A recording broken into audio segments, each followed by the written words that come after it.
Nama gue Hadi Jagoan 8. Kenapa jagoan dan kenapa 8 nanti gue ceritain. Jadi gini ceritanya. Atau ceritanya begini.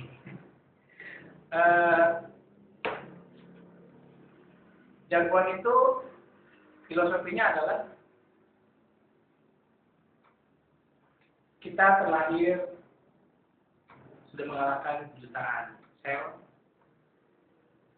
dan satu yang akhirnya tembus ke indung telur ibu atau ke rahim ibu dan akhirnya terproses menjadi 9 bulan 10 hari. Nah, dalam 9 bulan 10 hari itu terproses dan akhirnya lahirlah seorang jagoan atau seorang pemenang. Jadi jagoan itu artinya pemenang. Yang kita sadari bahwa jagoan itu adalah kita semua, kita yang lahir pada hari ini. Dan kalau kita sadar bahwa kita adalah pemenang atau jagoan, maka bermentalah, berjiwalah sebagai seorang jagoan. Yaitu mental pemenang, mental jagoan adalah bersyukur atau gratitude. Nah, karena bersyukur itu jika kita bersyukur maka Allah akan tambah nikmat itu. Jadi bersyukur itu selalu memberikan nilai tambah atau lebih dari apa yang sudah Tuhan berikan kepada kita. Itulah bersyukur. Nah, jagoan sendiri adalah beberapa poin dari bersyukur tadi. Yang pertama jujur, J jujur, A-nya amanah, G-nya gotong royong, on time, antusias, N-nya nasionalis. Nah, jadi jelas mental bersyukur, mental pemenang itu lebih penting daripada kemenangan itu sendiri.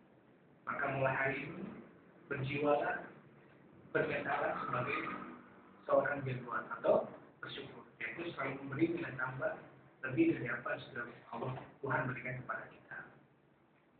Jelas ya, jadi hati jagoan filosofi seperti itu. Nah, lapanya seperti apa? Atau lapanya apa nih maknanya? Nah, jadi gini, terus jadi mau cerita, ya bukan curhat, mau sharing aja. Waktu kecil gue pernah cerita, pernah nanya sama orang tua gue, kenapa sih keluarga kita miskin gitu loh, nggak kaya gitu ya maksudnya. Sementara saudara-saudara dari orang tua gue, bokap utama itu semuanya kaya. Kalau boleh dibilang keturunan ningrat itu orang Jawa bilang mereka kaya. Sementara keluarga gue enggak, babe enggak, bokap enggak gitu loh. SD gue tanya, bokap nggak jawab. SMP nanya, bokap gue nggak jawab. Sampai akhirnya suatu malam pas gue STM lah, akhirnya bokap gue mau cerita.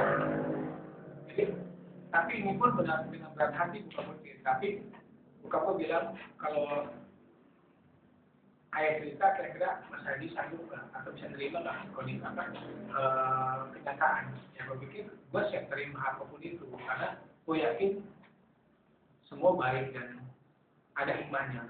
Akhirnya gue cerita bahwa kenapa sih kita miskin. Jadi orang tua bokap gue itu hartanya itu nggak habis 7 turunan. Nah kebetulan bokap gue keturunan yang ke-8, jadi habis gitu. Jadi kurang lebih itu. Dan almarhum babe pernah cerita, pernah kasih motivasi dan gue inspirasi. Mas, kalau mau sukses, helping people. Jadi kalau Mas Hadi nanti pengen banyak uang, ya maka yang didapatkan uang. Tapi kalau helping people, bantu banyak orang, insya Allah akan dapat semuanya, akan segalanya. Dan satu lagi, dia pesan, tapi itu pesan almarhum pesan ke gue, kalau mau sukses itu jangan pernah menikah sama cewek atau wanita satu kampung. Loh, kenapa gue bilang? Kan gue dari Indramayu kebetulan kan, tau lah Indramayu, ya kan? Apakah memang cewek-cewek atau gadis-gadis Indramayu itu negatif atau nggak baik? Bukan.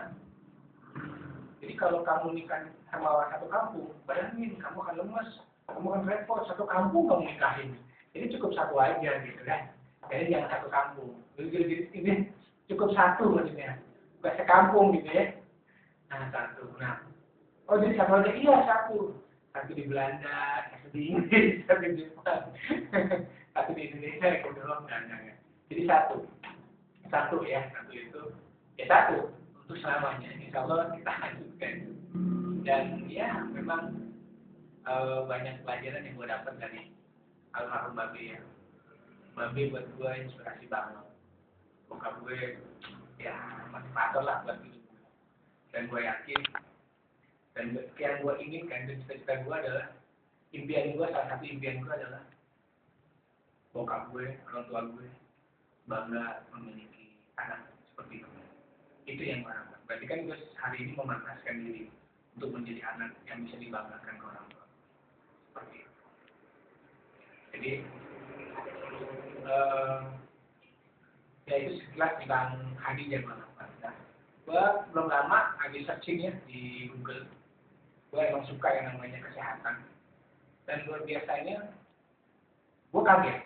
Ternyata Badan Kesehatan Dunia atau WHO itu menyatakan tren penyakit tahun 2012. Jadi ternyata penyakit juga ada trennya. Itu ternyata penyakitnya flu burung. Ya, flu burung. Flu burung itu lagi tren di tahun 2012. Di seluruh dunia, flu burung itu banyak 99% menyerang kaum wanita. Iya, 99% kaum wanita. 1%-nya laki-laki ke wanita-wanita gitu. Ya, jadi, nah pertanyaannya kenapa flu burung itu banyak menyerang kaum wanita? Iya, karena ternyata laki-laki buaya. Seperti itu. Dan 99% laki-laki itu setuju dibilang buaya. Kenapa demikian? Karena memang wanita itu lubang buaya. Seperti itu. Oke. Habis ya? Habis ya? Baterainya. Yang terakhir, ini ada hadis yang cukup populer. Kebilang hadis ya. Sukses bukan karena hanya kesempatan, tapi karena adanya pelakunya. Action. Hadis riwayat Nabi. Terima kasih. Assalamualaikum warahmatullahi wabarakatuh.